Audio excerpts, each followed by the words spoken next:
અમે શાંતિથી સાહેબ કરવા આવ્યા. બે હાથ જોડાવે કે તો પગે પડાજો. બરાબર છે. બીજું શું થાય સાહેબ? આનાથી જેટલી વિશેષ તમને રજૂઆત કરો કહો. અમારું નથી પીડ્યા તો વેદી જાતિ તમારે તો તમારા છોકરા સ્કૂલમાં હારી હારી ભણતા છે, અમારા છોકરા મજૂરી કરી છે સાહેબ. સાહેબ અહીંયા દારૂ વેચાય છે. હેલો, બુટલેગર બોલું છું. પોલીસને કેમ ફરિયાદ કરે છે ભાઈ દારૂની? મજા નહીં આવે. આવા મેસેજ અને આવી વાતો તમે ઘણીવાર સાંભળ્યું હશે, પરંતુ થરાદમાં ફરીવાર દારૂ અને ડ્રગ્સના દૂષણથી કંટાળીને મહિલાઓ અને યુવાનો પોલીસ સ્ટેશને પહોંચ્યા અને પોલીસના પગે પડી રહ્યા છે કે સાહેબ અમારા અહીંયા દારૂ બંધ કરાવો, દારૂ બંધ કરાવો, અમે તમને ફરિયાદ કરીએ છીએ. એના 5 જ મિનિટમાં બુટલેગરનો ફોન આવી જાય છે અને તે ધમકાવે છે. આ ઘટનાએ હાલ સમગ્ર વાવથરા જિલ્લાને હચમચાવી નાખ્યો છે અને ફરીવાર દારૂ અને ડ્રગ્સ બાબતે પોલીસની ભૂમિકા પર શંકા ઊભી થઈ છે. આવો વિગતે વાત કરીએ સમગ્ર મામલા વિશે આ અહેવાલમાં. નમસ્કાર, હું ચિરાગ વર્ષાબેન, આપ જોઈ રહ્યા છો સ્વમાન. થરાદ તાલુકાના અભેપુરા ગામમાં દેશી દારૂના વેચાણને લઈને ગ્રામજનોમાં ભારે રોષ જોવા મળી રહ્યો છે.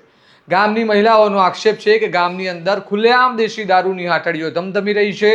અનેક વખત રજૂઆતો કરવા છતાં સમસ્યાનો કાયમી ઉકેલ આવ્યો નથી. વારંવારની રજૂઆતોથી કંટાળેલી મહિલાઓ આજે સીધી પોલીસ સ્ટેશન પહોંચી હતી અને મહિલાઓ અને ગ્રામજનોએ દારૂના દૂષણ સામે કડક કાર્યવાહી કરવાની માંગ સાથે રજૂઆત કરતા પોલીસ તંત્રમાં પણ દોડધામ મચી ગઈ હતી. પરંતુ આ સમગ્ર ઘટનામાં એક દ્રશ્ય એવું સામે આવ્યું જેણે દારૂના કારણે બરબાદ થયેલા લોકોના ઘરની વ્યથાઓ જણાવી અને લોકોને ભાવુક કરી દીધા.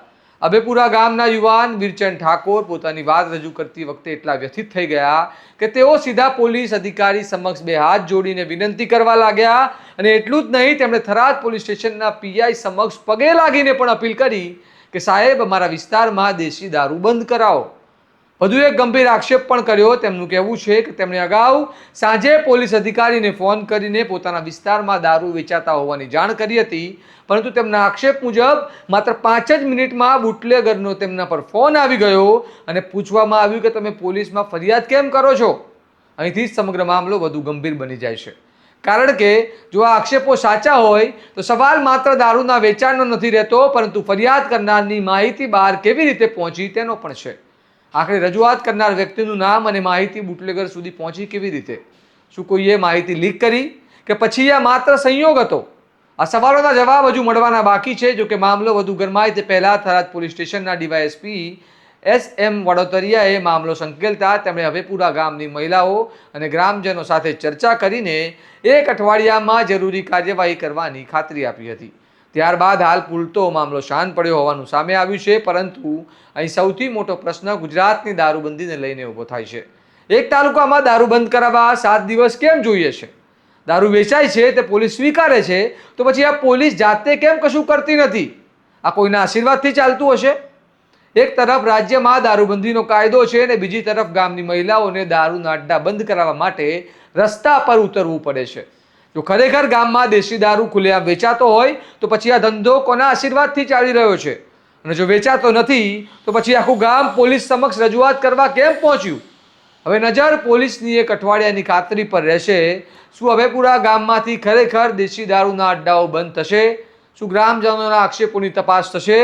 અને સૌથી મહત્વનું, રજૂઆતની માહિતી લીક થવાના આરોપોની પણ તપાસ થશે? આ મામલે તમારું શું કહેવું છે? દારૂબંધી ધરાવતા રાજ્યમાં મહિલાઓને આવા આંદોલનો કરવા પડે તે ગંભીર બાબત છે. અમને કમેન્ટમાં જરૂર જણાવો અને આવા જ વિશ્લેષણાત્મક અહેવાલો માટે તમારા સ્વમાનને લાઇક, શેર અને સબસ્ક્રાઇબ કરવાનું ભૂલતા નહીં. નમસ્કાર.